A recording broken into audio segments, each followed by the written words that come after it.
Welcome to the Hillsdale College Online Courses Podcast. I'm Kyle. And I'm Juan, and we are back with our course, The Real American Founding, and we are on to lecture number 6 today on sex in marriage. This is a very interesting lecture because it's the kind of conversation that you won't hear elsewhere, and that is, what is the role of sex in marriage in a political community? The founders, they were developing a new form of government, and they thought about, what should the role of the government be in regulating marriage?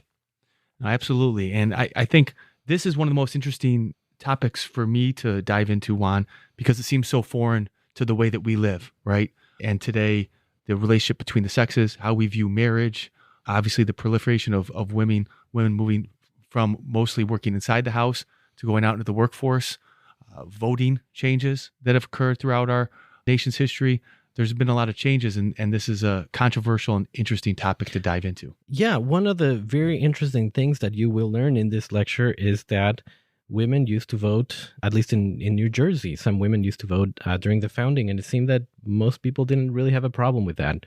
Other things that you'll learn here that I thought were very interesting was actually what the view of coverture is and what are the limits of it, and what were the responsibilities of men that came with that policy. And it's things that you hear a lot about, talked about, especially in a negative way, but having a better understanding and understanding why they did the things they did is very helpful. I agree. And I think one of the things that Dr. West teases out is the question of marriage was a deeply political one to the founders because they saw the importance of stable, long-term marriages as key to being able to have a free government, and that you really needed that. And I think one of the stats that he points to that really resonated with me is that from the founding up through 1950, only between 3 to 5% of American children were born outside of marriage. It's just remarkable how long and how long these policies that the founders instituted, the effect that they had, the marriages that they promoted. And it's remarkable to see how much that's all been turned upside down over the past 60 to 70 years. That made me think of, if you're interested in what you're listening and you want to listen to more and learn more, I think one of the best classes that we have, one of the best courses we have that explains that change in society from the 40s, 50s to today is The American Left, From Liberalism to Despotism. That is a course that follows the radical movement of the American left developing in the past century and really helps to explain why those changes happened. And it's really a rejection of the founding. That's the conclusion of it. Absolutely. So you can go to hillsdale.edu/course if you want to sign up for The American Left, From Liberalism to Despotism. You can really dive into these philosophical arguments that attack the founding and also attack the core institutions of our society, in particular what we're talking about today, sex and marriage. So if you want another approach to that and kind of understand what's happened in the 20th century up through to today, you can go to hillsdale.edu/course and sign up for our course on the American Left. Without further ado, we'd like to kick it over to Dr. West and Dr. Azerrad for Lecture 6 of The Real American Founding. Thank you.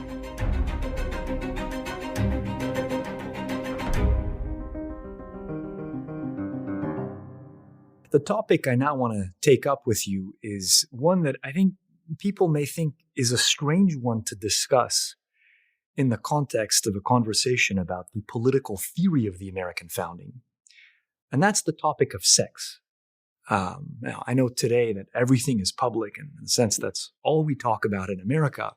But I think people who are still attached to the older American way of life that you've been talking about may think that, well, this is not something appropriate to discuss, and we shouldn't, this is something that takes place in the home. And yet it's something that is a part of the political theory of the American founding, isn't it? It has to be, right. And the reason is because sex generates children. And children are a special category of human being in the founding because they are basically helpless for a long time, and they need care. They need instruction more than they can get in school. So absolutely the most indispensable reason why it's a political topic is how will the political regime devoted to securing our rights protect children? And that's, of course, what the family's about from their point of view. But then there's another question of sex is this extremely powerful human passion that has the capacity to break up order in society. I mean, when people start pursuing their sexual interests indiscriminately and without limit, that can be dangerous. Yeah, we have a very tame and boring and domesticated view of sexuality today. I mean, in a sense, America is flooded with sexual content on TV and on the internet. And yet no one seems to think that this is potentially can do great damage to the political community. It's viewed as, it's something that people do. It's no big deal. But that's a very unserious way to think about it. Yeah, and in the case of the founders, there was a Massachusetts Supreme Court case authored by Theophilus Parsons, one of my favorite second-tier founders, who, in this opinion for the court, discussed what marriage was all about. And he mentions the production and care of children, obviously, but also emphasizes the need to have some sort of moral boundaries or moral limits on the indiscriminate tendency of sex to become disruptive of order in daily life and in political life, too, as a whole. I was teaching Aristotle last semester here in a course at the college, and he, when he's going through what is it that overturns political regimes in revolution? What causes revolution? Surprisingly, one of his main points is out of control sex. Somebody's, especially when a ruler uses his power to take advantage of the daughters of other powerful people who then get fixated on the idea of revenge. I mean, this is part of life which we don't like to think about as much perhaps as we should.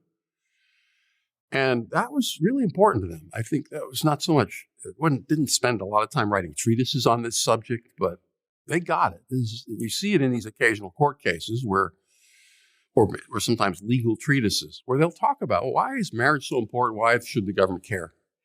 So the founders' broad understanding is that we should channel sexuality into stable, monogamous marriages, not because the founders were Puritans and sexually repressed, but because they thought of it politically as you harness this passion or channel it into marriage so that it finds an expression that will not destabilize the regime.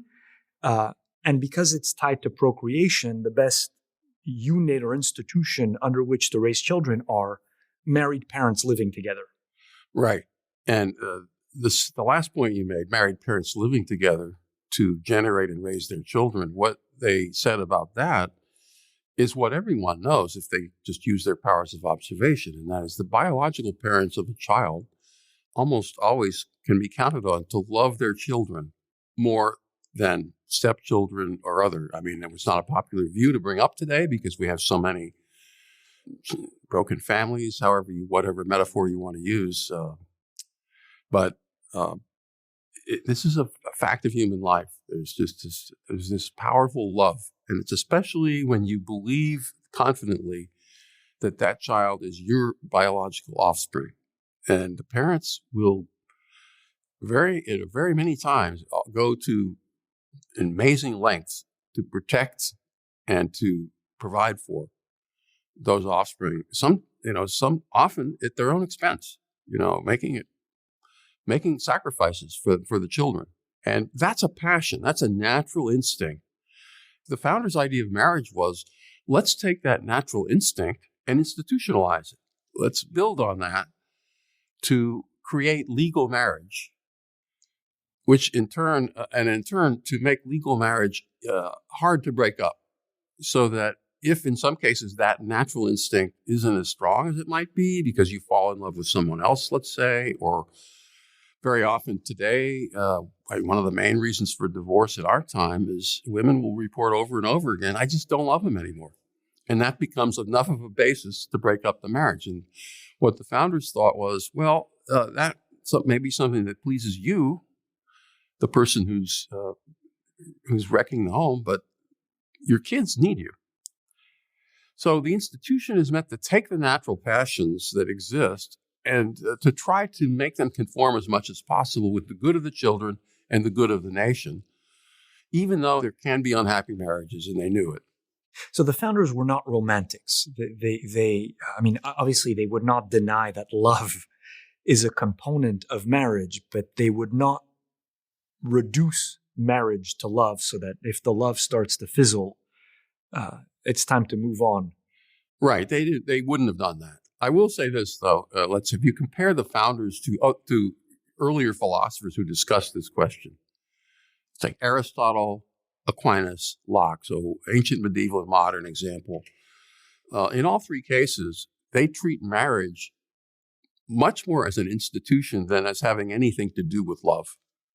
It's very crass in all three of those writers, and it's not just the modern who does that. It's they all have a very sober. But the difference in the founding is the founders were also very taken with the idea that marriage and happiness often go together and should go together, praising marriage to the skies in part because of its contribution to human well-being. And that seems to me right. And, that's, I think the reason why the earlier philosophers didn't emphasize that point so much is because they wanted to make clear that's not what marriage fundamentally is about. It's not about your personal love interests. It's about children. It's about something that needs to be done in society. And whether or not you find it as pleasant as you thought you would. So let's start to flesh out a little bit how you, what it means to have a regime that is pro-family. What do you do with the various forms of sex that are outside of marriage? If you want to think about this the way that the founders would have thought about it. So let's say just sex out of marriage for single people, adultery. Did they think it should be criminalized? Did they think it should be shamed? What was their thinking? The main point is sex outside of marriage is to be discouraged. If sex outside of marriage takes place in a way that doesn't harm marriage, or doesn't harm it much as an institution, or doesn't harm it much as an individual marriage, they cared a lot less about that. So, for example, many Americans at that time had sex before marriage. One scholar estimates 33% of all marriages a woman was pregnant at the time she got married. But in almost every single case, there was a marriage that followed. And their view of the matter was, yeah, you shouldn't have done that, but good, you got married. We're done. We're okay with that. There would never be any possibility of a criminal charge or anything of the sort. And even dishonor in that case, there wouldn't be much of that. Okay, you took care of it. You did the right thing. So, but in some other cases, adultery. Now, that's an actual attack on the family. That's home wrecking.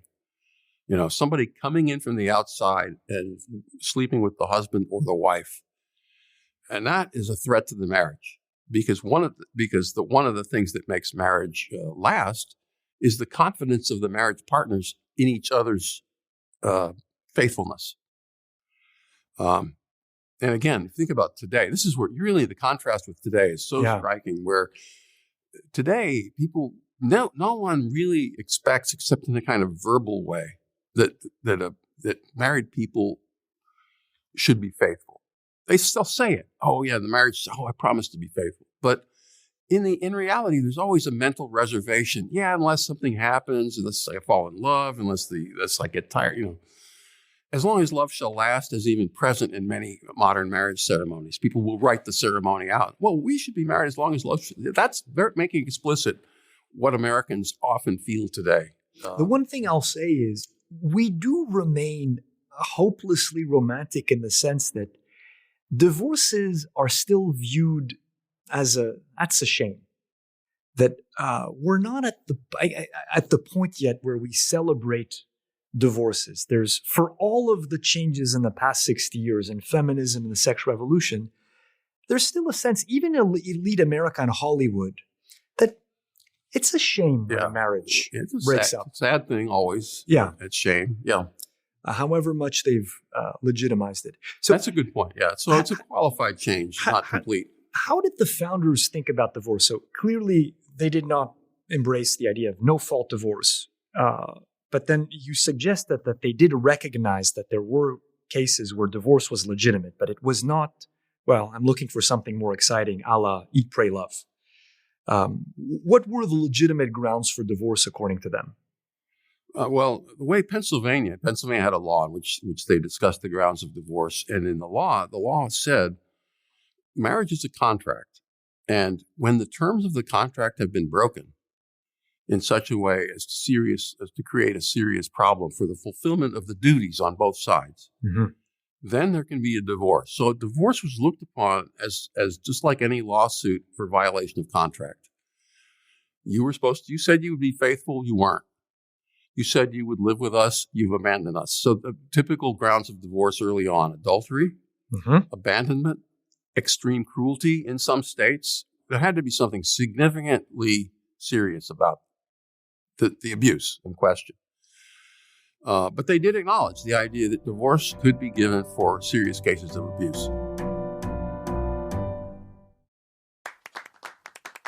Hillsdale College is a small, Christian, classical liberal arts college that operates independently of government funding, and we want you or your son or daughter to apply. At Hillsdale, students grow in heart and mind by studying timeless truths in a supportive community dedicated to the highest things. Hillsdale College costs significantly less than other nationally ranked private liberal arts colleges and receives regular recognition as a best value, and nearly all students receive financial aid.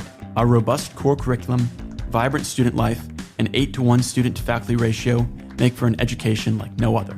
For more information or to fill out an application, visit hillsdale.edu/info. That's hillsdale.edu/info.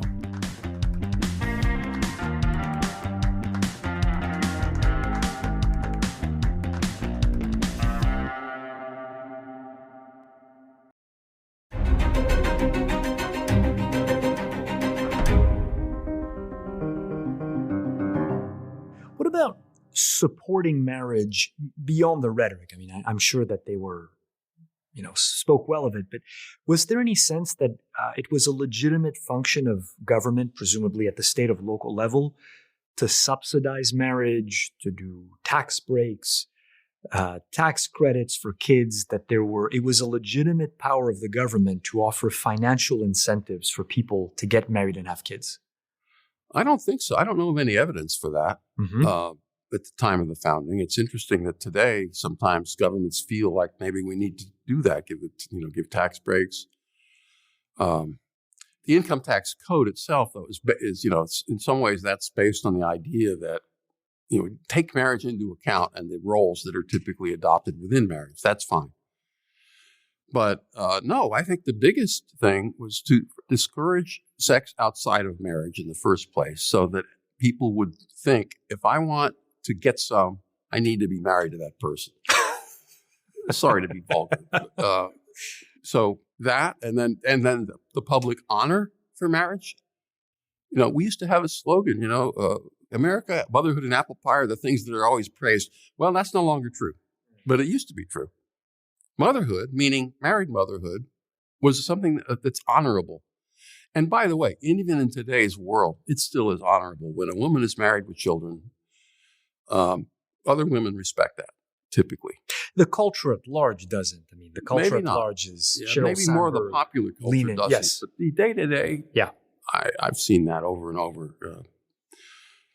So there's that. There's public opinion was extremely important. I think more than anything else.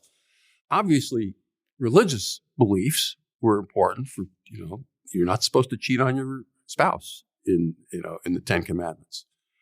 You're supposed to be loyal. You're supposed to be married, and that was important. I think the biggest factor, probably the most powerful motive, was the shame of being caught having sex outside of marriage, or of having broken up your family. Divorce, when I was a kid, people would whisper about it. It was like, well, they're divorced, meaning not so good. So public opinion and public shame was extremely powerful. Now, of course, that we would say today that was all very cruel, right? So the poor girl who's pregnant outside of marriage, why don't we welcome her? Like today, we have parties for her. Now we don't think of that as a shameful thing, whereas it used to be. If you went to go to a hotel, if you were two very young-looking people going to a hotel, they'd want to know if you were married or not.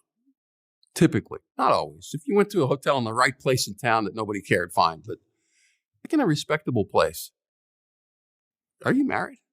They'd kind of want to see, find out, and they would not let you stay there.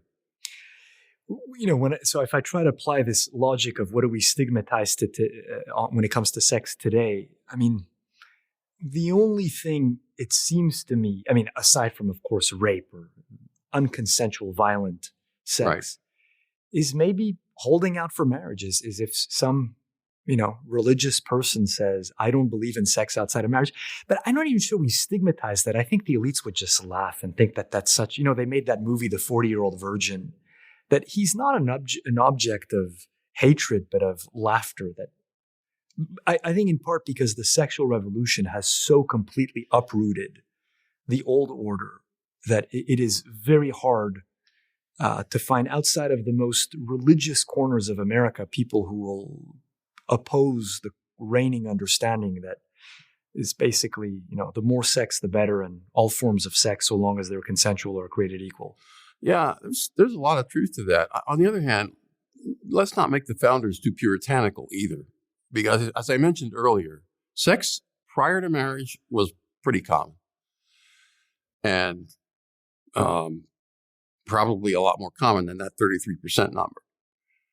But at the same time, the birth rate of the children outside of marriage was tiny, probably under 5%. Even then, and the birth rate of children outside of marriage actually decreased during the course of the 19th century, and it went down to 2 or 3% of children were born outside of marriage. That's amazing, but that's how powerful that older consensus was between, let's say, the time of the founding and about 1900. Or I really should say about 1950, because even as recently as 1950, only about 3% or 5% of children were born outside of marriage, and then everything changed. Other forms of sex outside of marriage, if they didn't lead to the generation of children, tended to be don't ask, don't tell. Let's not pry into what they're doing and so on. But yet there were, and I guess we should talk about this issue, the question of homosexuality. There were laws on the books criminalizing sodomy. Famously, Supreme Court case, Lawrence v. Texas, declared them unconstitutional. But you say in the book they were not all that enforced? That's right. Well, at least as far as I can tell. I mean, I read a bunch of the scholarship on this, and there are very few cases that you can find where there's an actual report of a case where somebody gets prosecuted for having same-sex relationships. The one case I did find, and the perpetrator got capital punishment for it, was a rape case. An older man had sex with a younger boy, a boy who was below the age of consent, and they gave him the death penalty. But I couldn't find any other case like that. And of course, we know that there were some people who were gay back then, for sure. But I think the idea was if all you had to do was be relatively quiet about it, not making a public spectacle of yourself, nobody would bother you. And even if you did make a public spectacle of yourself, you probably wouldn't have been prosecuted. You would have probably been just like shunned instead. You would have just been no one would want to talk to you in that community.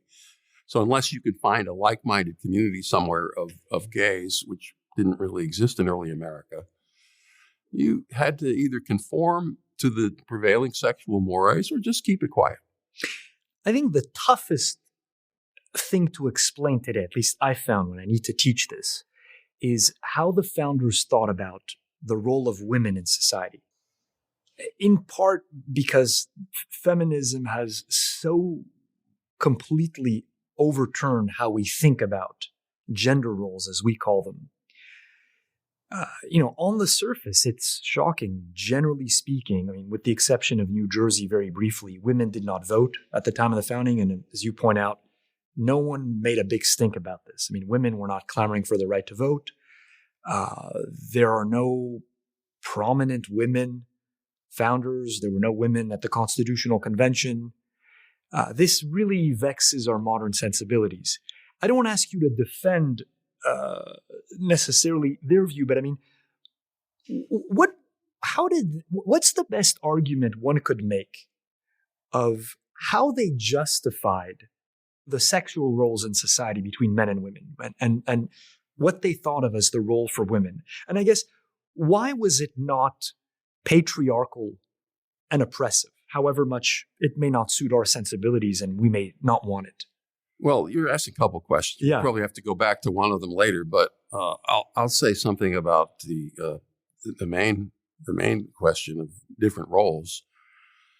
The founders believed that, on the basis of their observation, that men and women are in some ways different, in some ways similar. Okay, everybody can see this.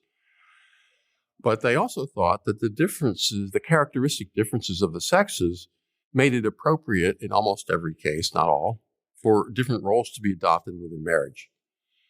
And because women have such a prominent and time-consuming role in the early stages of childbearing and child care, women were thought to be the person within the marriage who should be primarily responsible for care of the home and the home front. The men, because of their characteristic difference, their ambition, their skill with their physical strength, their skill with the kinds of mechanical things that have to be dealt with in the world, they were thought to be more appropriate for the external provider role. And, what one always has to add for today is, of course, not in every case. All right. There are many women who could do this and many men who couldn't. Okay, fine. The general idea was laws and customs should be built not on the basis of the exceptional case, but on the basis of the usual case. And this means that most women or most men are going to be happier and actually more effective at their role if they're doing a role that's closer to their natural inclination to start with. So that was the basis of the division of labor. Now, that didn't mean that women could never vote. And as you mentioned, New Jersey allowed women to vote. First time in human history, I believe. As far as I know, at least in an organized community that we know of.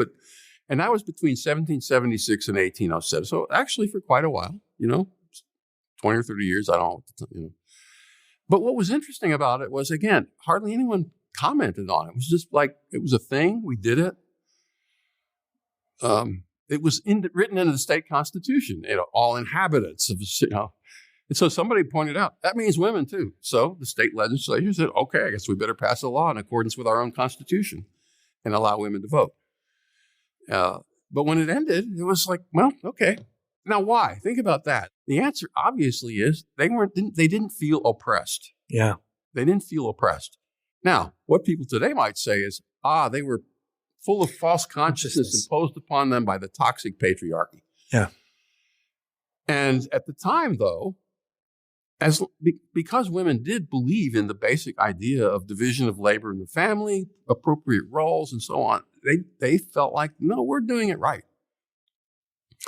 And there's this quote from Sarah J., which I really regret. I didn't put it into the book. I didn't remember it at the time. But who is this, John Jay's Sarah wife? J., John Jay's wife. So at the end of the negotiations for the peace treaty at the end of the Revolutionary War, so 1783 in Paris, the big dinner. And all the Americans were there, celebrating their triumph and the great peace treaty. And Sarah, she made a toast.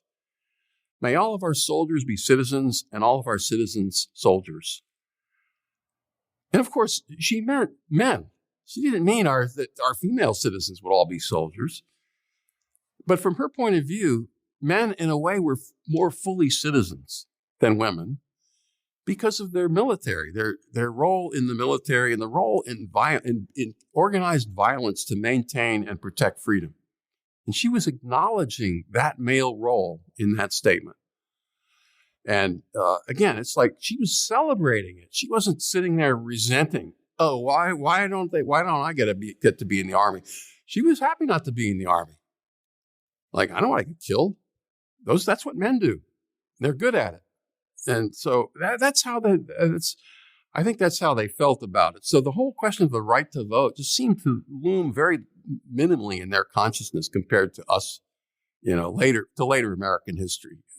And they also didn't push back very much against the legal regime of coverture, which is how they legally structured the family at the time, which is once a woman becomes married, she is legally covered by her husband in almost all cases. Obviously, if he kills her, he goes to jail, but she loses a lot of her legal personality. Might this be a correct way to describe it? Yeah, although the way you've described it is legally correct, but a bit overstated, because in practice, the laws of coverture were always interpreted with a view to whatever the courts thought would be in the women's interest. Mm. If there was a lawsuit against a woman for breach of contract, well, her husband was going to have to pay. Like, that's not her responsibility. If there was a crime committed by the husband and wife together, he was given the response. He was the criminal, and she wasn't prosecuted. The presumption being, which, by the way, was often true, she was under his influence. And now, of course, there are many cases you can find in literature and in life where, no, the man did it for the woman. But presumption was that the man did it. He's responsible. And so any major contract that no woman was allowed, let's say, to buy a house on her own. And yet it turns out, although in theory she's not allowed to make contracts because of this coverture rule, the interpretation of the law is she can make any kind of contract she wants as long as it's for ordinary and regular household expenses, which means women just went shopping all the time and ran up bills and did whatever. And the husband always had to pay. That was the arrangement. Coverture laws really did give the man the responsibility of determining the place of residence. That was strict. If a woman abandoned her husband because she didn't want to move when he moved, that's her. That's on her. There was one case where a woman who left her husband and didn't get divorced, but she just moved to another town, wanted to go on welfare to take care of herself and her kids, and the town said, "No, your residence is it's the place where you just left. That's where you need to go if you and by the way, and then your husband will be taking care of you there. No, you can't go on welfare." So that's how they viewed it. And the other question was the education of the children. And if there was a disagreement, the man had the final say, again, in theory.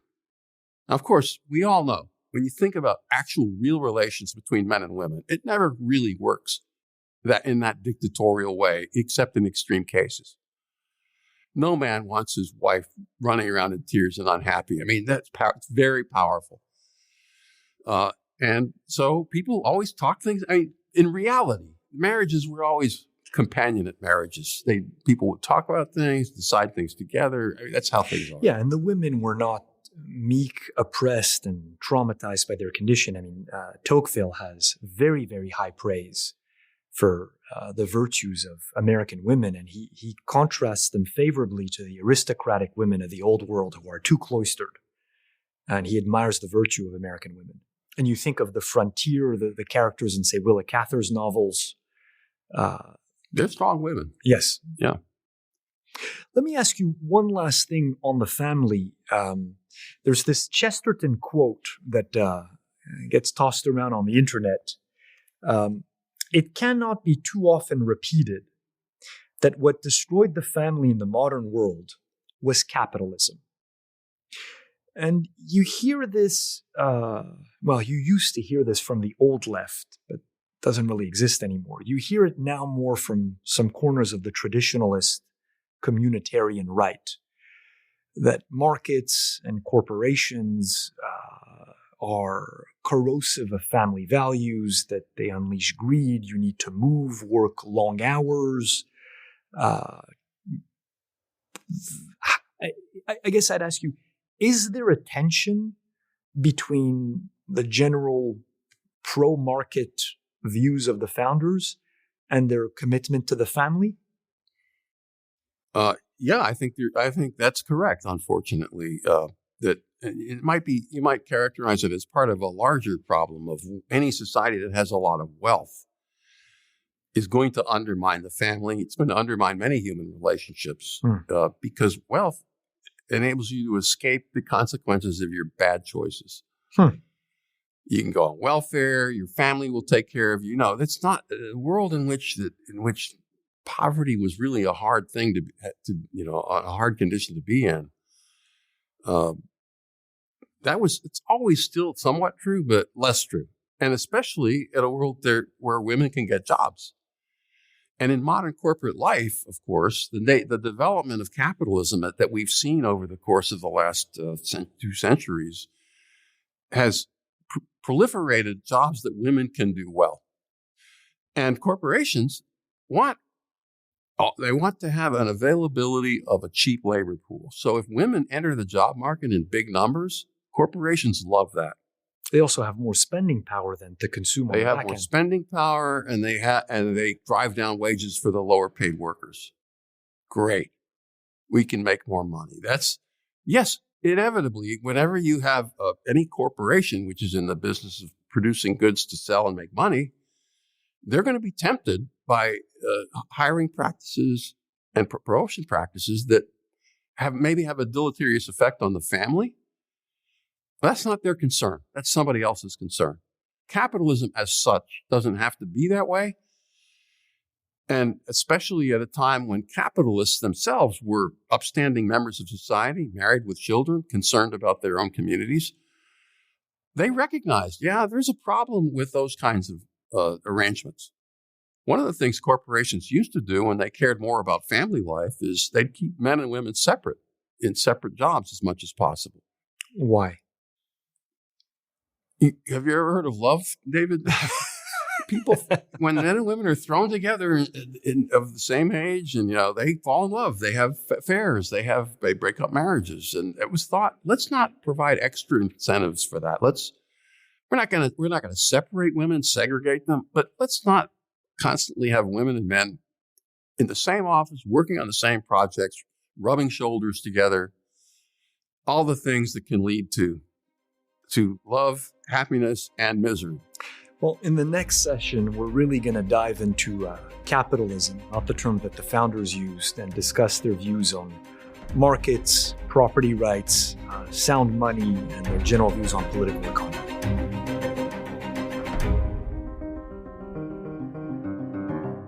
Thank you for listening to this episode of the Hillsdale Online Courses Podcast. If you want to continue learning about America's founding or other topics, please visit hillsdale.edu/course. There you can find over 40 free online courses, including American Citizenship and Its Decline with Victor Davis Hanson, Ancient Christianity, The Rise and Fall of the Roman Republic, and many more. The courses include additional readings, study guides, fully produced videos, and you can chat with your fellow students on a dedicated forum. Upon completing a course, you will also get a certificate. All our courses are free because we believe that a virtuous citizen is the best defense for liberty. So pursue the education necessary for freedom and happiness at hillsdale.edu/course today. That's hillsdale.edu/course. Thank you for listening.